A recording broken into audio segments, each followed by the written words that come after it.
Time पर बहुत सारे घोटालों का उन्होंने जिक्र कर दिया। तो जब आपके घोटाले होते हैं वो दब जाते हैं, जब आपके नेता जिन पर दाग लगते हैं और वो नेता जो दूसरी पार्टी में होते हैं और जब आपके साथ जुड़ जाते हैं तो किस से धुलवा देते हैं कि उनके सारे दाग खत्म हो जाते हैं। जरा ये बताइए, वो साफ सुथरे हो जाते हैं। आप पीडीपी के साथ भी गठबंधन कर लीजिए तो पीडीपी भी साफ हो जाती है। आपके घोटाले में कोई कार्रवाई नहीं होती है।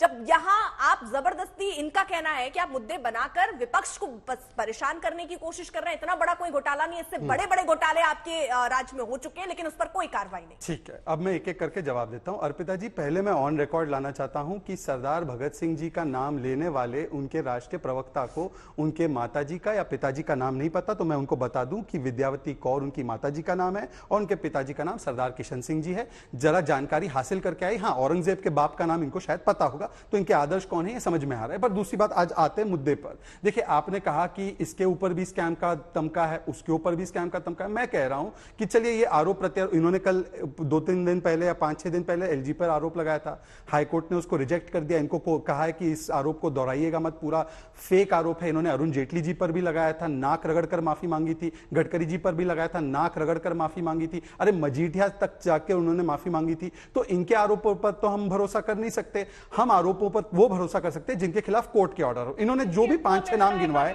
अरे सुन तो लीजिए, क्यों इतना बौखला रही है मैडम? मैडम बौखला क्यों रही है भाई? मेरे समय पर भी बोलेंगी।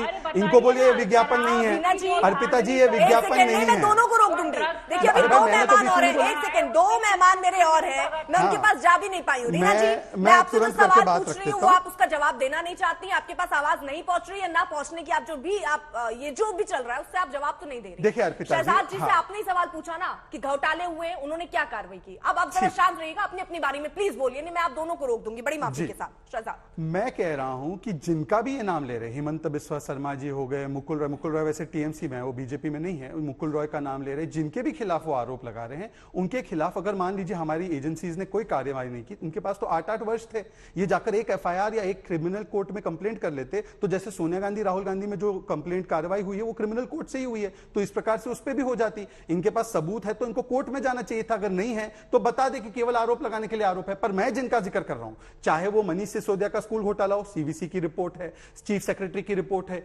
चाहे आप देखिए सत्येंद्र जैन का मामला हो, 3-3 कोर्ट के आदेश है, विजय नायर खुद जेल में है, गीता रावत जो है वो भी जेल में है, जिस प्रकार से निशा सिंह वो कन्विक्ट हुई है, संजीव झा और अखिलेश पति त्रिपाठी जो इनके नेता है वो कन्विक्ट हुए कोर्ट के द्वारा। तो ये तो सारे कोर्ट से द्वारा कन्विक्टेड है। जितेंद्र तोमर को खुद इन्होंने हटाया। और मनीष सिसोदिया भ्रष्टाचारी है, ये मैंने नहीं, ये तो केजरीवाल जी ने खुद कहा, क्योंकि नई लिकर पॉलिसी हटाकर ओल्ड लिकर पॉलिसी लाने का काम किया। पर आखिरी में मेरा सवाल यह है, देखिए मैं बाकी सारे सवाल छोड़ देता हूं। इंडो स्पिरिट्स जो महिंद्रो की कंपनी है, उसको शो कॉज नोटिस आपकी सरकार ने जारी किया था 2021 में। रीना जी ये बता दीजिए कि 2022 आते आते आपने इस पर क्या कार्रवाई की? और कार्रवाई इसलिए नहीं की, जैसे कि स्टिंग ऑपरेशन में देखा है कि 6% कमीशन, जो 2 से 12% कमीशन बढ़ाया था, उसका 6% कमीशन इनके पास आया और हर एक ठेकेदार से कम 100, 150, 200 करोड़ लिए गए और पंजाब के चुनाव में इस्तेमाल किए गए। ये इनकी हकीकत है, इसलिए जवाब बनते देता नहीं है इनके पास। ठीक है।